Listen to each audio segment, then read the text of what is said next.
Bonjour, je m'appelle Clément Veil-Rénal, nous sommes le 31 mai 1995. Je mène une interview avec Boris Bezborodko. L'interview a lieu à Paris, en France. Je crois que c'est tout, c'est bon? Et en français. L'interview a lieu à Paris, en France et en français. Ça tourne. Bien, Boris, je vais d'abord vous demander de vous nommer, de me donner votre nom, votre prénom, votre date de naissance, votre âge et la ville et votre pays natal. Voilà. Je suis né le 22 décembre 1918 à Częstochowa. Vous appelez, excusez-moi, je prononce. Vous appelez?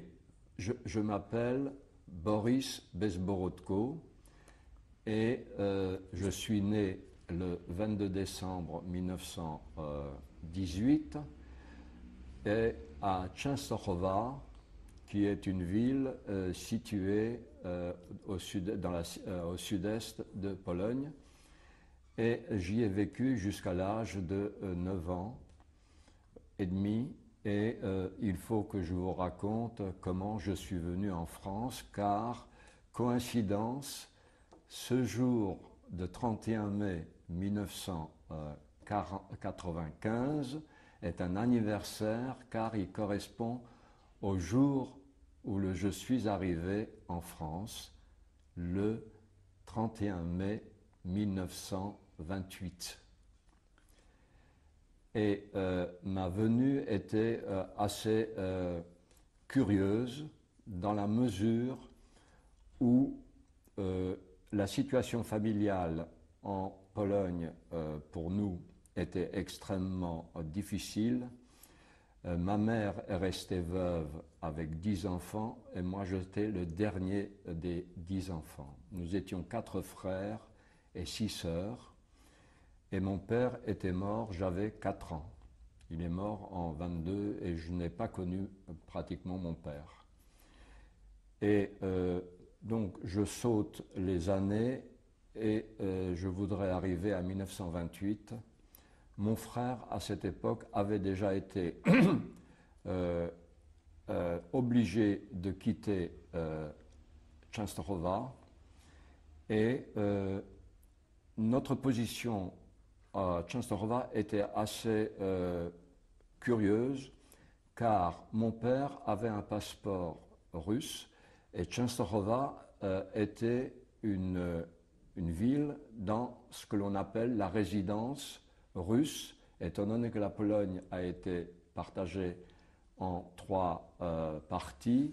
Il y a eu la Prusse, il y a eu les Austro-Hongrois et il y a eu les Russes qui se sont partagés la Pologne et nous habitions dans la partie qui était polonaise. Mon père, lui, est né à Słupsk. Il était porteur d'un passeport russe et les Polonais à la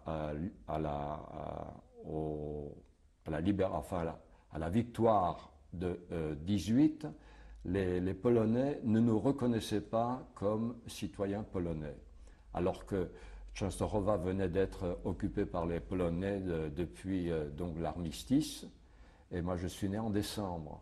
Et par conséquent, les Polonais ne nous reconnaissaient pas comme nous étions pratiquement ni Polonais, ni Russes, rien du tout.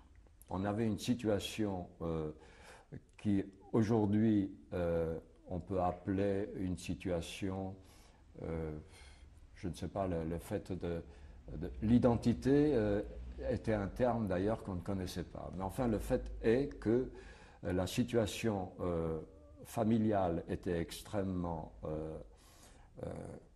difficile et mon frère, qui d'ailleurs, il faut en parler, lui s'était occupé de l'affaire. Mon père avait une miroiterie et il avait, lors d'un voyage à l'étranger, il s'est trouvé que son passeport était, son visa de sortie de Pologne, la date était dépassée. Et lorsqu'il s'est présenté au consulat polonais de Roumanie où il se trouvait pour les affaires, on ne lui a plus donné de visa d'entrée. Il est donc de cette façon été obligé, n'est-ce pas, il a émigré en France. Et il arrive en France en 26, et là il s'installe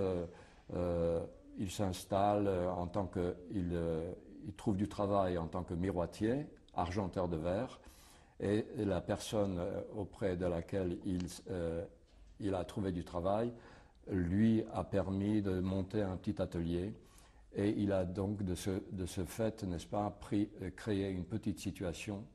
Et un jour, il rencontre un ami qui était journaliste et qui faisait le voyage Varsovie, Belgique, Paris, Bruxelles.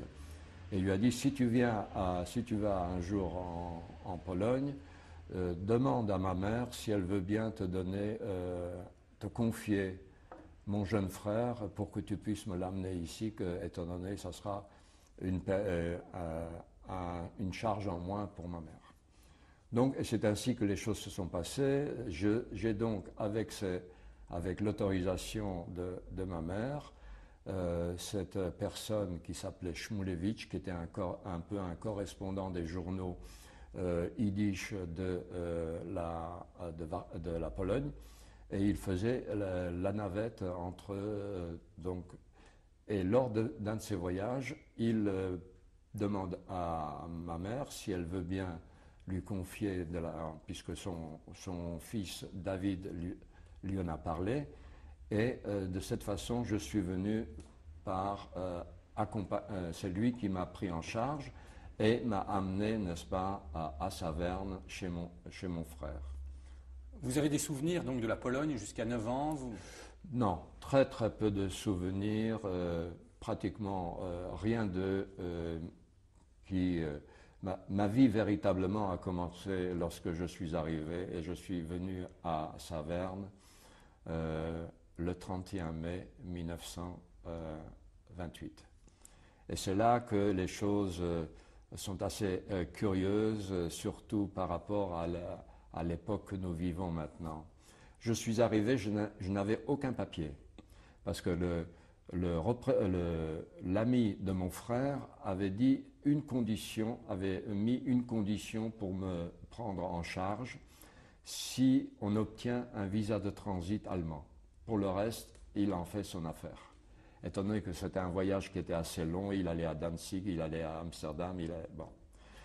Et pour le reste, il en faisait son affaire, mais il voulait un visa de transit puisqu'on devait s'arrêter à Berlin. Et je suis donc arrivé avec un visa de transit que ma sœur s'était procuré à Varsovie, et je suis donc arrivé là-bas. Et dans les jours qui ont suivi mon arrivée, il fallait tout de même qu'on me crée une identité.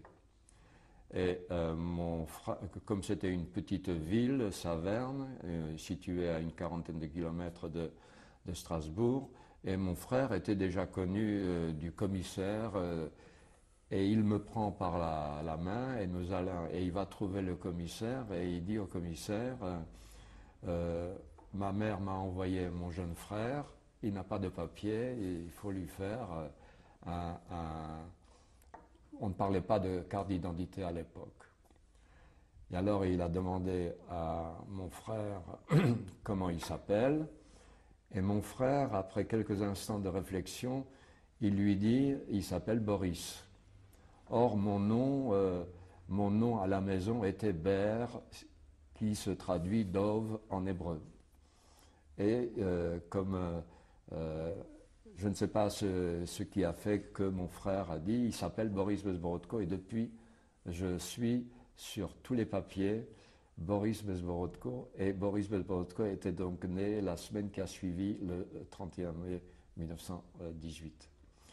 C'est pour vous dire qu'à l'époque, les étrangers, malgré tout, n'avaient pas la même signification et la même, comment dirais-je, le même impact sur la vie sociale de l'époque, par rapport à la vie telle qu'on l'aperçoit du point de vue papier, je ne sais pas comment on peut s'exprimer, actuellement. Enfin, c'était donc très facile, puisqu'au fond, on a pu créer une identité comme ça. Bon, de là, je suis allé à l'école communale et je suis resté 2 années. Et après, ma mère, qui était pratiquante, elle estimait que je devrais recevoir une instruction religieuse. Et de cette façon, mon frère avait pensé de me mettre comme interne à l'école rabbinique au Talmud Torah. Votre mère était toujours en Pologne. Ma mère était venue en 1929 en France. Donc votre famille était entièrement... Ma famille est venue par tranches. Jusque dans l'année 29, tout le monde était réuni en France. Tout le monde était. Mais ma mère est passée clandestinement la frontière à travers la Tchécoslovaquie. Elle est arrivée sans papier. Donc en 1929, 1930, toute votre famille est progressivement réunie en France. C'est ça, c'est ça. Et je suis donc envoyé à Paris à l'internat en 1931. Et j'ai fait ma bar mitzvah là-bas. Et j'ai préparé le baccalauréat auquel je me suis présenté, mais je n'ai pas été reçu. Et j'ai décidé que je ne continuerai pas mes études. Et j'ai commencé à travailler, parce qu'au fond, on va aller assez vite, ne pas trop détailler. J'avais à ce moment-là donc quitté. Est-ce que je raconte davantage de détails? Oui, justement. Donc, vous êtes interne. En quelle année vous êtes interne? Je suis de 31 à 36. À 35, je suis interne à l'école rabbinique de la rue Vauquelin à Paris. De la rue Vauquelin, et je suis au Talmud Torah, c'est-à-dire la section préparatoire pour entrer au séminaire. Et à ce moment-là, votre famille est à Strasbourg, à Saverne? Non, ma mère, entre-temps, est arrivée à Paris. Et c'est lorsque ma mère est arrivée en 1934 à Paris, je suis, à partir de 1935, revenu demi-pensionnaire. J'ai réintégré ma famille. Et j'ai quitté les études en 1937. Alors, parlez-moi de votre vie quotidienne à cette époque. Vous partagez votre temps entre... Alors, à ce moment-là, mon existence, ma seule activité en dehors de l'école était, j'étais éclaireur israélite de France. Et ça, c'était une période extrêmement riche en, comment dirais-je, j'ai acquis énormément comment dire, d'expérience. C'était une vie extrêmement active et vivante. J'ai donc vécu toute la période jusque dans les années 38. En 1938, j'ai commencé mes activités, j'ai commencé à travailler. Et j'ai commencé à travailler dans un atelier que ma mère avait, et ceci a duré 1 an et demi. Ma situation, je ne sais pas comment on peut appeler ça, ma situation vis-à-vis de la réglementation sociale, de la réglementation. Nous étions, en France, à l'époque, des réfugiés porteurs d'un passeport Nansen. C'est-à-dire, nous n'avions pas de possibilité de quitter la France et sans avoir un passeport, un titre de voyage. On appelait ça un titre de voyage. Et la législation à l'époque en France était que les jeunes qui sont dans les années de la conscription. C'est comme ça qu'on... Oui. Nous étions amalgamés à l'intérieur, n'est-ce pas, nous étions considérés comme un Français et nous avons été appelés à faire le service militaire avec notre âge, mais nous n'étions pas détenteurs de la nationalité. Cette nationalité nous était accordée à la fin de notre service. Or, j'étais de la classe 1938 et à ce titre-là, la classe 1938 était une classe très très nombreuse. Et il y avait 3 périodes d'incorporation. J'étais mobilisable le 29 novembre 1939. J'étais à ce moment-là porteur d'un livret militaire que je peux vous montrer, que je possède. Et j'ai donc fait mon service militaire comme les jeunes de mon âge. J'étais appelé à Brest dans l'infanterie coloniale. Alors on laisse pour l'instant la période de la guerre. J'aimerais qu'on revienne un peu donc, sur cette période entre 30 et 39. Vous m'aviez dit tout à l'heure qu'en Pologne, vous n'étiez ni tout à fait russe, ni tout à fait polonais. Vous étiez plus ou moins apatride. On était apatride. Vous étiez juif.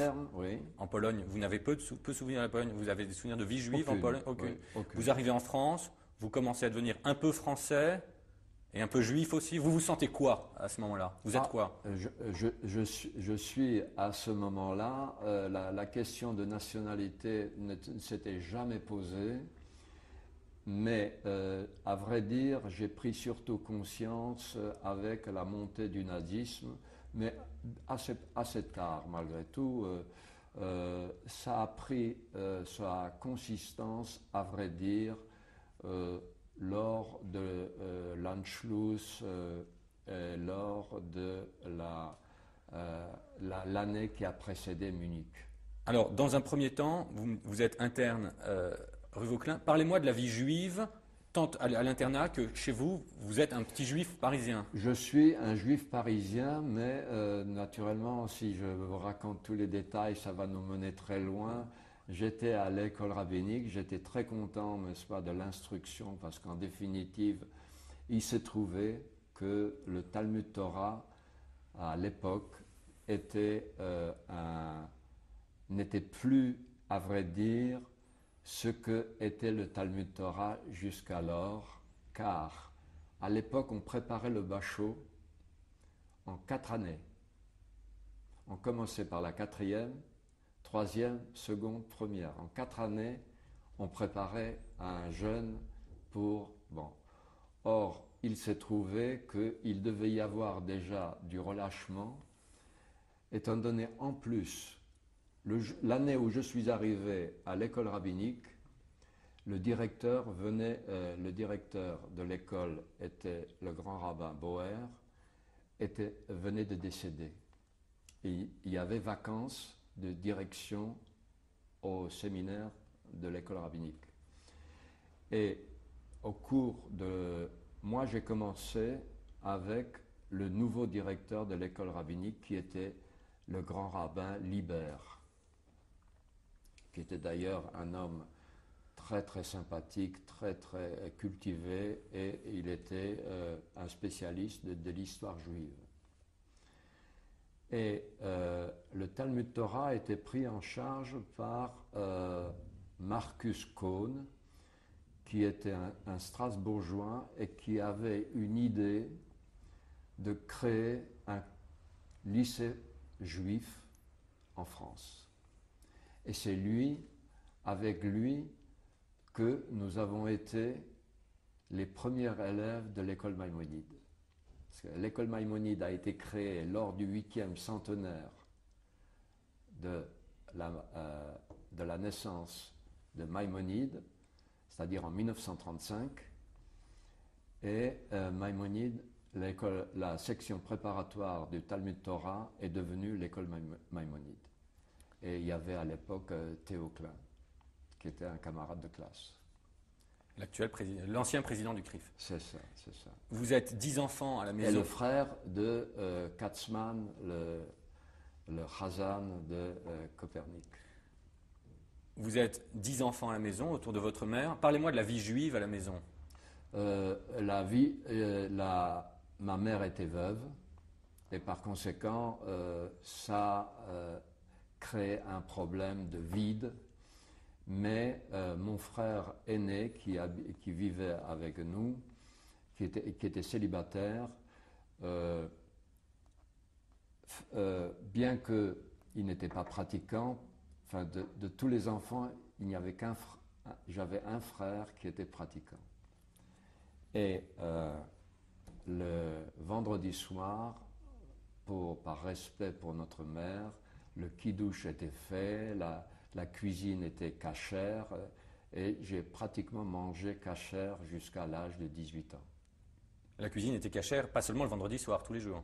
Tous les jours. On faisait les fêtes. Il y avait le cache-route, il y avait la vaisselle de Pessah, il y avait la vaisselle maigre, la vaisselle gras, enfin Fleischig Milchig, et par conséquent, jusque-là, il y avait une vie parfaitement juive, bien que aucun de nous n'était pratiquant. Mais vous alliez à l'école rabbinique, au Talmud Torah. Je suis allé à l'école rabbinique, mais c'est parce que ma mère estimait que je devais recevoir une instruction juive. Et personnellement, je m'en félicite parce qu'en définitive, j'ai acquis des choses que aujourd'hui, on aurait beaucoup de mal à acquérir d'un seul coup. Quelles choses? L'histoire juive, la philosophie juive, j'ai fait du Talmud, bien qu'il ne me reste pas grand-chose, mais il me reste tout de même quelque chose. J'ai fait de l'histoire juive et en général, l'atmosphère était tout de même une atmosphère qui était... alors là, ça nous mènerait très très loin parce qu'en définitive, la communauté juive, le consistoire n'était pas ce que nous connaissons maintenant. C'était tout à fait... Enfin, je pense que ce n'est pas... Mais vous évoluiez dans un milieu juif ou... Absolument. Entièrement juif? Entièrement juif. J'ai commencé, si on peut dire, mes activités avec comment dirais-je, avec, à l'époque, on appelait ça le blé, boursier lauréat des écoles. Et c'était c'était plutôt un patronage. Avant les EI. Les EI ont été une troupe a été créée à l'école rabbinique à l'arrivée du rabbin, d'un étudiant Dreyfus, qui lui est devenu d'ailleurs, il a fini sa carrière comme grand rabbin de Bruxelles, et c'est lui qui a créé la troupe Rachi à l'école rabbinique. Et c'est comme ça que j'ai commencé à être éclaireur EI dans une troupe à l'école rabbinique. Donc vous évoluez dans un milieu entièrement juif. Vous pouvez me parler un peu de l'antisémitisme à l'époque, des rapports avec les non-juifs? Non, nous n'avions pas de rapport avec les non-juifs et je pense qu'à l'époque, la question ne se posait pas. Ce n'était pas, enfin en ce qui me concerne, nous nous cantonnions, enfin je me cantonnais, n'est-ce pas, à la pratique du scoutisme EI. Et j'ai connu l'inauguration de du premier centre communautaire qui était le centre Vital dans le 16e arrondissement des EI. Avant l'avenue de Ségur, c'était Vital. La rue Vital, il y avait là-bas un centre des EI. Mais quant à vous dire, je n'ai pas d'autres souvenirs. Mes premiers contacts avec un environnement non juif, c'était l'armée. Et alors, racontez-moi. Donc, j'étais donc mobilisé. Alors, il y a eu donc la période de guerre. Alors, Parlons de l'avant-guerre. Vous m'avez dit, on a commencé à sentir les menaces, le danger, ou que le climat se détériorait à partir de l'Anschluss, c'est-à-dire en 1938. C'est ça. Et surtout, je me souviens surtout la période ayant précédé Munich. Racontez-moi. Mais il y avait une peur. Il y avait une peur que, parce qu'au fond, les Juifs, les réfugiés allemands commençaient à arriver. Alors, si on veut parler de ça, il y avait donc, pour autant que je me souvienne, ça a commencé dans les années 35. On parlait déjà beaucoup parce que des problèmes se posaient, mais... Quel problème? Mais je suis incapable parce que de vous dire, dans ma position élève de seconde ou de troisième, je ne me souviens plus très bien, nous